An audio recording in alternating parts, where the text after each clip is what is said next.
조선 최고의 천재 화가가 단 3일 만에 막 엄청 급하게 완성한 미스터리한 그림 한 점이 있습니다. 그런데 그 그림의 진짜 가치는 붓질이 끝난 직후부터 시작되거든요. 네, 맞아요. 그림 옆이랑 뒤로 그 당대 최고 권력자 21명의 친필 서명과 은밀한 메시지가 마치 아모나 거대한 두루마리 책처럼 끝없이 이어지잖아요. 그렇죠. 청취자님, 지금 머릿속으로 아주 길고 오래된 비단 두루마리를 하나 쫙 펼쳐보시겠어요? 그 시선을 따라가면 먼저 찌를 듯이 험준하고 약간 기묘한 바위산들이 보입니다. 네, 아주 거친 산세죠. 그리고 그 사이로 옅은 안개가 끼어 있고요. 맞습니다. 그리고 그 안개를 딱 뚫고 지나가면 거짓말처럼 화사하게 만발한 복숭아 꽃 무리, 그러니까 숨겨진 유토피아가 확 나타나는 거죠. 네네.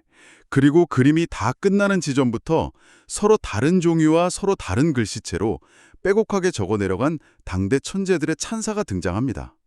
정말 시각적인 산수화로 시작해서 철학적인 문학으로 끝을 맺는 물리적으로 엄청나게 압도적인 스케일의 기록물인 거죠. 오늘 우리의 깊숙한 문헌 탐험은 바로 교과서에서 한 번쯤 스쳐 지나가셨을 안견의 몽유도원도입니다. 네, 오늘 살펴볼 소스 자료들이 꽤 흥미롭습니다. 맞아요. 아주 고화질로 스캔된 이 몽유도원도의 디테일한 이미지, 그리고 유튜브 채널 베스트 서브 투어에서 심층적으로 다룬 영상의 스크립트 발췌본, 마지막으로 이와 관련된 당대의 역사적 팩트들이 꼼꼼하게 정리된 요약 노트를 들여다볼 겁니다. 이 세 가지 자료의 교집합을 딱 들여다보면요.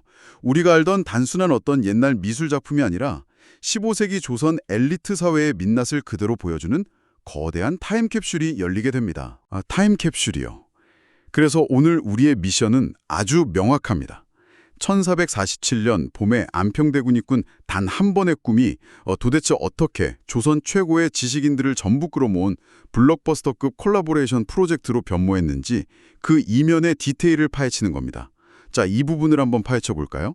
좋습니다.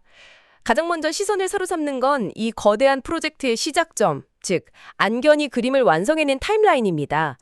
자료에 남은 기록을 보면 안평대군이 무릉도원을 거니는 꿈을 꾼 것이 1447년 4월 17일 이전이거든요. 네네, 4월 17일 이전이요. 그리고 안견이 그 꿈 이야기를 전해 듣고 붓을 들어서 그림을 완성한 시간이 4월 17일에서 20일 사이로 딱 기록되어 있습니다. 잠깐만요. 17일에서 20일 사이면 길어야 딱 3일 아닙니까? 네, 만 3일 정도죠. 와, 청취자님 이거 진짜 현대 직장 생활에 대입해보면 엄청 숨막히는 상황이거든요. 월요일 아침에 직속 상사가 커피 딱 들고 와서는 내가 주말에 기가 막힌 꿈을 꿨는데 말이야. 복숭아꽃이 막 피어있고 바위가 엄청 멋있었어. 내 얘기 들었지? 수요일 퇴근 전까지 이걸로 마스터피스 하나 뽑아오게 막 이러는 거잖아요. 아, 정말 아주 정확한 비유네요. 그야말로 완전 초단기 마감 압박, 크리에이티브 스프린트를 요구한 거죠. 그니까요. 3일 만에 무슨 국보급 걸작을 내놓으라는 건데 안견의 스트레스가 진짜 어마어마했을 것 같습니다. 그런데 여기서 진짜 흥미로운 점은요. 그 3일이라는 벼락치기 일정 속에서도 이 작품이 전혀 급조된 치가 나지 않는다는 겁니다. 오히려 치밀하다는 건가요? 대충 던져주고 끝난 게 아니라 그림이 완성된 직후에 안평대군이 직접 비단 위에 글씨를 남긴 흔적을 보면 그 기획력을 알 수 있어요. 그 몽유도원도라는 제목하고 시 한 수를 직접 썼다는 그 부분 말씀이시죠? 네, 맞습니다. 그런데 평범하게 그냥 벼루에 먹을 갈아서 쓴 게 아닙니다. 귀하디 귀한 금색 물감, 즉 금리를 사용해서 비단 위에 아주 화려하게 글씨를 딱 올렸습니다. 와, 세상에. 재료부터가 벌써 남다르네요. 더 놀라운 건 서체의 성택이에요. 제목과 시는 시각적으로 좀 유려하고 장식적인 느낌을 주는 예서체 느낌으로 쓰고요. 뒤에 덧붙인 발문, 그러니까 이 그림을 왜 그렸는지 설명하는 산문은 아주 단정하고 각 잡힌 정자체로 썼거든요. 그러니까 단순히 그냥 그림 참 잘 그렸다, 내 이름 쓱 적어야지 이게 아니라 재료는 금색으로 가고 제목은 디자인 폰트로 가고 설명글은 바탕 채워가자. 이렇게 시각적 예술 가치를 극대화하려고 안평대군 스스로 완벽한 아트 디렉터 역할을 했다는 거네요. 정확한 포인트입니다. 왕족의 막대한 재력과 최고 수준의 예술적 안목이 결합되어서 단 3일 만에 그 기적 같은 퀄리티를 뽑아낸 거죠. 야, 대단합니다. 그런데 제 의문은 4월 20일, 그러니까 안평대군이 발문을 쓰고 난 직후부터 시작되더라고요. 안평대군의 손을 떠난 이 그림이 이제 21명이나 되는 당대 최고의 문사들에게 넘어가서 그들의 감상평, 즉 찬시문을 받게 되잖아요. 네, 그림 뒤로 쭉 이어지죠. 그런데 자료에 묘사된 그 결과물의 물리적인 형태가 너무 이상해요. 이상하다고요? 통일성이 전혀 없죠. 어떤 건 색지가 있고 어떤 건 없고 심지어 덧붙여서 실로 엮은 형태예요. 안평대군이 예산이 부족해서 각자 집에서 이면지 같은 걸 가져와서 쓰라고 한 것도 아닐 텐데 왜 이렇게 약간 누더기 스크랩북처럼 만들었을까요? 이 대목에서 아주 중요한 질문이 하나 떠오르네요. 겉보기에는 규격이 안 맞아서 조잡해 보일 수 있지만 그 이면의 메커니즘을 이해하셔야 합니다. 메커니즘이요? 당시 이 21명이 한나란 시의 어디 강당에 모여서 그림 하나를 빙 둘러싸고 줄을 서서 글을 쓴 게 아닙니다. 방명록처럼 줄 서서 쓴 게 아니군요. 네, 그림을 보고 각자의 공간으로 돌아가서 자신의 철학과 감상을 가장 잘 담아낼 수 있는 최적의 종이와 서체를 신중하게 고른 겁니다. 그리고 정성껏 시를 적은 뒤에 그것을 그림 뒤에 이어 붙인 거죠. 즉, 방명록이 아니라 하나의 거대한 문학적 편찬 사업을 벌인 겁니다. 그러니까 롤링페이퍼가 아니라 여러 학자의 논문을 모아서 제본하는 논문집이나 일종의 스토리텔링 아트북 개념으로 접근했다는 거군요. 맞습니다. 자료에 있는 아주 디테일한 흔적들이 그걸 증명하고 있어요. 예를 들어서 21명 중에 가장 나이가 많았던 90세의 노승 천복만우가 남긴 글을 보면요. 종이에 세로줄이 희미하게 쳐져 있습니다. 오늘날의 그리드 노트처럼요. 와, 90세 노인이 한시를 줄 맞춰서 반듯하게 쓰려고 직접 보조선을 그었다는 거네요. 그 정성이 진짜 대단합니다. 그렇죠. 그리고 또 신숙주가 글을 쓴 종이와 안평대군이 발문을 쓴 종이의 재질이 같다는 분석도 자료에 있거든요. 누군가는 왕자와 같은 최고급 종이를 구해다 쓰고 누군가는 자신만의 보조선을 그어서 정성껏 글을 바치고 각자의 방식으로 최고의 정성을 다해서 한 권의 거대한 아트북을 완성해 나간 거네요. 네, 각자의 개성과 정성이 총동원된 콜라보레이션인 거죠.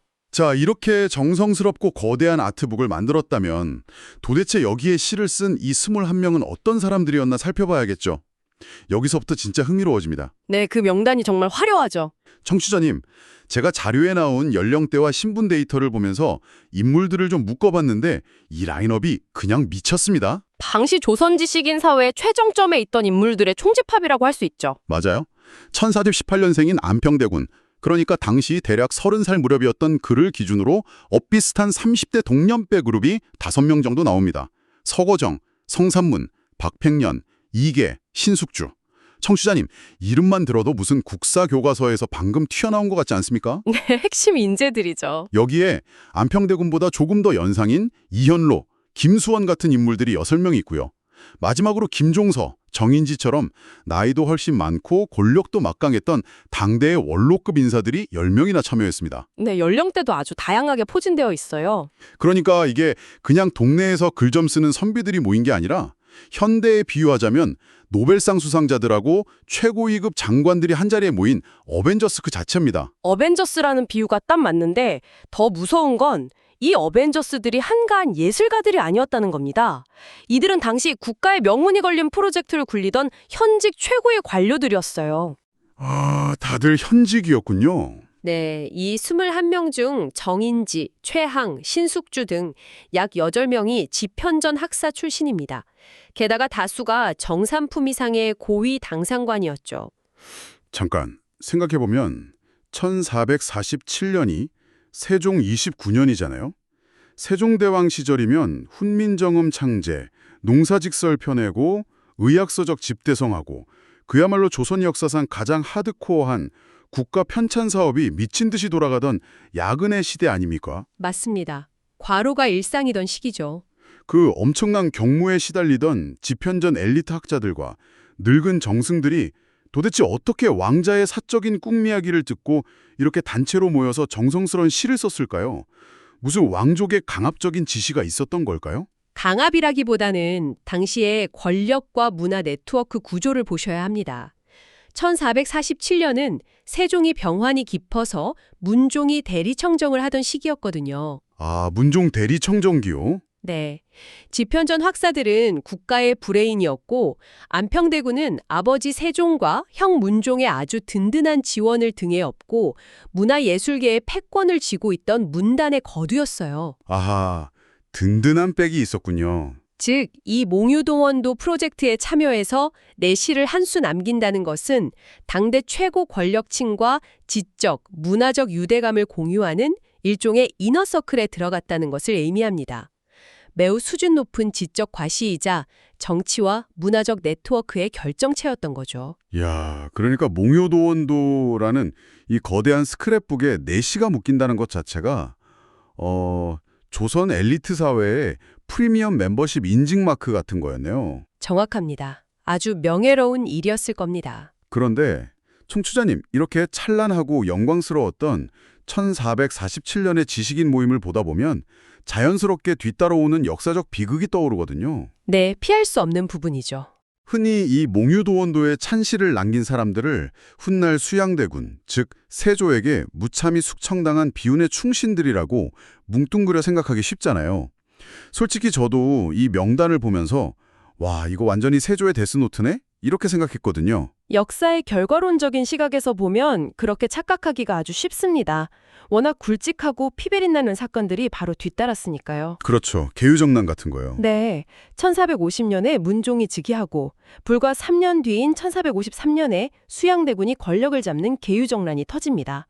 그리고 1456년에는 단정 복위운동으로 끔찍한 피바람이 불죠. 맞아요. 김종서, 성산문, 박팽년 다 그때 비참하게 죽은 사람들 아닙니까? 그래서 이 그림이 어떤 비국의 상징이나 데스노트처럼 여겨지는 거고요. 하지만 이걸 더 큰 맥락과 연설해서 보면 그 대중적인 오해를 좀 바로잡을 필요가 있습니다. 자료에 있는 팩트를 기반으로 수학적인 계산을 한번 해볼까요? 네, 팩트체크 좋죠. 21명 중에서 계유정난 때 목숨을 잃은 사람은 김종서, 안평대군 본인, 그리고 이연노까지 딱 3명입니다. 그리고 단종복위 운동으로 처형당한 이른바 사육신에 해당하는 인물이 성산문, 박팽년, 이계 이렇게 3명이고요. 잠깐만요. 3명 더하기 3명 하면 6명이네요. 전체 명단이 21명인데. 바로 그겁니다. 21명 중에 6명의 비극적인 최후를 맞았습니다. 물론 결코 적은 숫자는 아니지만 나머지 15명, 즉 대다수의 문사들은 어떻게 되었을까요? 글쎄요. 다 같이 화를 입은 게 아니었나요? 아닙니다. 그들은 세조가 왕위에 오른 뒤에도 계속해서 살아남아서 관직을 유지했습니다. 심지어 신숙주나 정인지, 최양 같은 인물들은 세조 정권의 핵심 공신으로 승승장구하면서 조선 정기의 기틀을 탄탄하게 다졌죠. 15명은 오히려 세조 밑에서 잘 나갔군요. 이건 저도 소스 자료를 보기 전까지는 미처 몰랐던 팩트네요.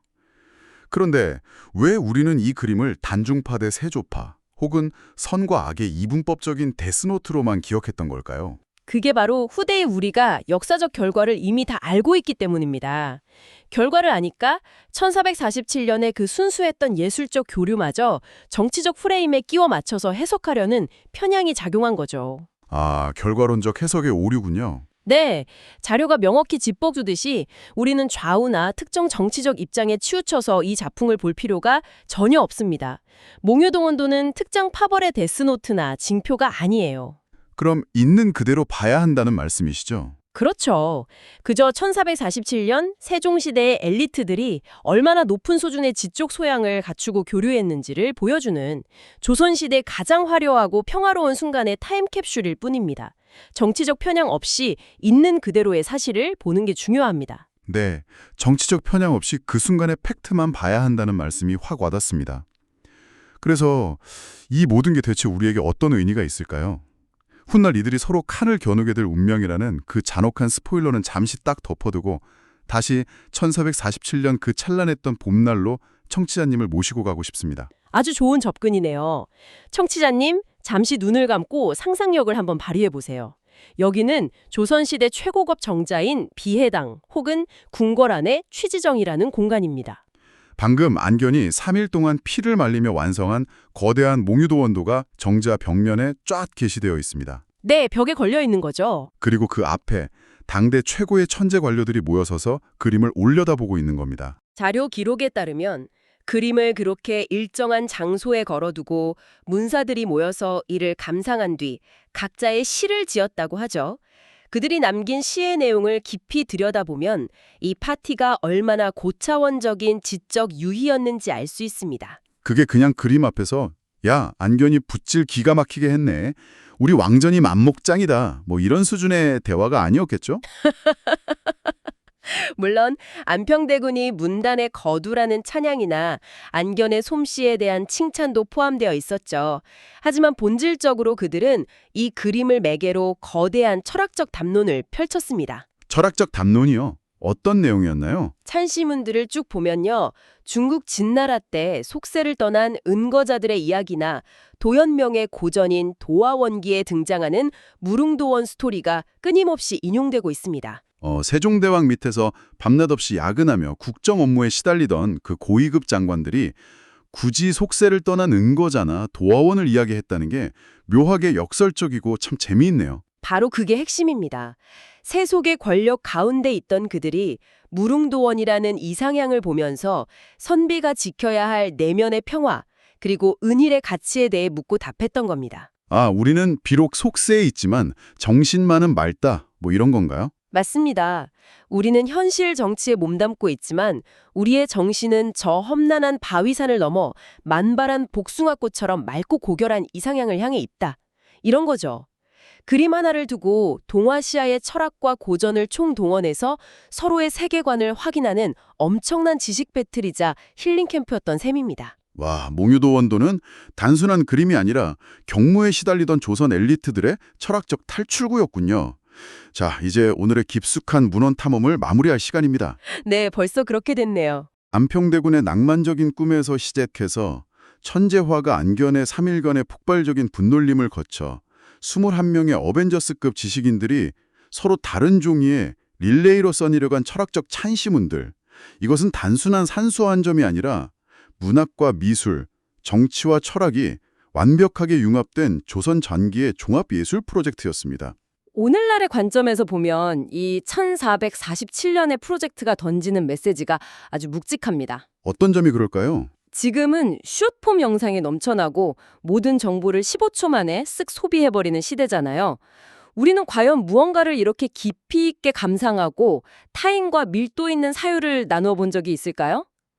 가장 바쁜 국정 운영의 중심에 있던 조선의 관료들이 한 폭의 그림을 매개로 이런 거대한 문학적 교감을 이뤄냈다는 사실은 진정한 소통과 예술적 교감이 무엇인지 현대의 우리에게 큰 울림을 줍니다. 맞습니다.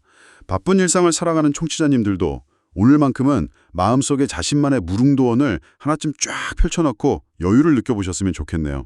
자, 청취자님, 오늘 탐험을 완전히 끝내기 전에 제가 마지막으로 도발적인 질문 하나만 던져보겠습니다. 어떤 질문이죠? 처음에 방송 시작할 때 머릿속에 상상하셨던 그 안견의 몽유도원도쇼 풍경을 다시 한번 선명하게 떠올려 보세요. 아, 그 만발한 복숭아꽃 지변을 에워싸고 있던 그 기묘한 산봉우리들 말이죠? 네, 바로 그겁니다. 안견은 무릉도원이라는 그토록 평화롭고 아름다운 이상향을 그렸습니다. 그런데 대체 왜 그 평화로운 복숭아꽃 무리 주변을 찌르듯이 날카롭고 공격적이고 아주 험악한 기암괴석들로 숨막히게 에워쌌을까요? 단순히 안평대군의 꿈속 풍경이 그래서 있는 그대로 묘사한 것뿐일까요? 아, 듣고 보니 정말 묘하네요. 혹시 천재화가 안견은 안평대군의 그 아름답고 낭만적인 꿈 너머에 곧 들이닥칠 훗날 15명의 동료와 6명의 희생자를 잔인하게 갈라놓게 될 그 날카롭고 잔혹한 정치적 피바람을 자기도 모르게 무의식 중에 직감했던 것은 아닐까요? 아, 그림 속의 거칠고 날쌘 산세가 오늘따라 유독 소름 끼치게 예사롭지 않아 보입니다. 오늘 우리의 탐험은 여기까지입니다. 청취자님, 다음 시간까지 저 날카로운 산맥에 품고 있는 서늘한 무의식의 의미를 각자의 방식으로 한번 상상해 보시길 바랍니다.